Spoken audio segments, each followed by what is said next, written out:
امام ابو حنیفہ نے کارنامہ کیا سر انجام دیا جس کی وجہ سے دنیا سلام کر رہی ہے؟ سنیں، امام صاحب کو اللہ نے فقاہت میں وہ ذہن دیا تھا، وہ علوم دیے تھے، وہ سمجھ دی تھی، وہ تفقہ دیا تھا، وہ تفہیم اور سمجھانے کا انداز دیا تھا، ایک سے دوسری دلیل کوئی دے نہ سکتا تھا امام صاحب کے سامنے۔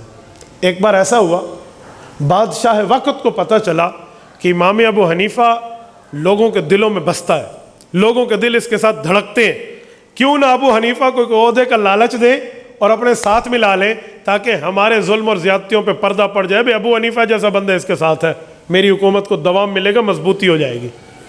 300 اس کے وزراء تھے جن میں مولوی بھی تھے، ان لوگوں نے پڑھایا، لکھایا، بتایا، سمجھایا بادشاہ کو یوں کہنا ہے، یوں کہنا ہے، یوں کہنا ہے، یوں کہنا ہے۔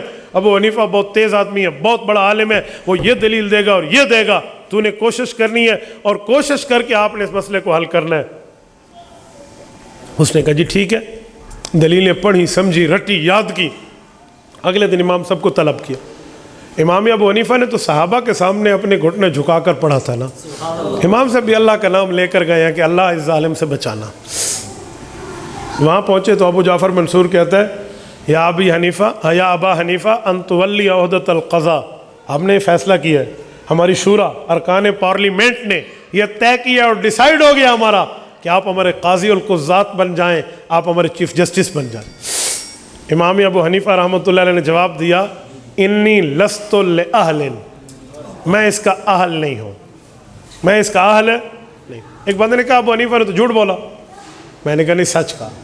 کہتے پھر اتنا بڑا عالم قاضی القضات تو بن سکتا تھا۔ میں نے کہا آپ سمجھے نہیں ہو، آپ سمجھے نہیں ہو، ظالم کے ساتھ دینے کی اہلیت امام ابو حنیفہ میں نہیں ہے۔ آپ کیا سمجھے؟ ظالم کا کیا ساتھ دینا ہے؟ ظالم کا کوئی ساتھ دینا ہے؟ اس کی اہلیت ہمارے یہاں نہیں ہے۔ میں مثال دے رہا ہوں، یوں ہاتھ باندھوں، اللہ سے مانگو تو میں باندھ سکتا ہوں، بت کے سامنے کوئی میرے ہاتھ بندھوائے یہ اہلیت مجھ میں نہیں ہے۔ تو امام صاحب نے تو سچ کہا، لیکن بادشاہ نے امام صاحب کے سامنے جھکنا تھا نا، رب نے اسے جھکانا تھا، تو اس نے بھی یہی بولا جو آج دنیا کہہ رہی ہے کہ ابو حنیفہ نے جھوٹ بولا۔ انہوں نے کہا قد کذبت، تو نے جھوٹ بولا۔ امام صاحب نے بھی دل میں سوچا ہوگا اب تو لین پہ آ گیا۔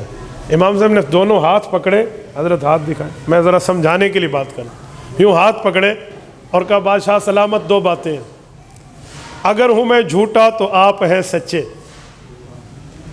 اگر ہوں میں جھوٹا تو آپ سچے ہیں نا، تو پھر جھوٹے آدمی کو قاضی سچا بندہ نہیں بناتا،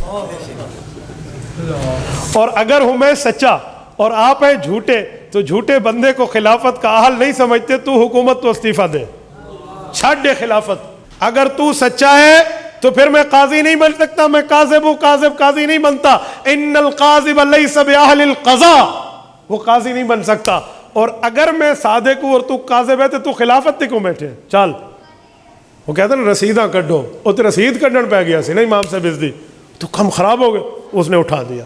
مولویوں کو رات کو کہا تمہارا تختہ خراب ہو، تو نے کس سے میرا واسطہ ڈال دیا؟ میری بات کا مطلب ابو حنیفہ کے سامنے دوسری دلیل کوئی اماں جی کا بیٹا نہیں دے سکتا تھا۔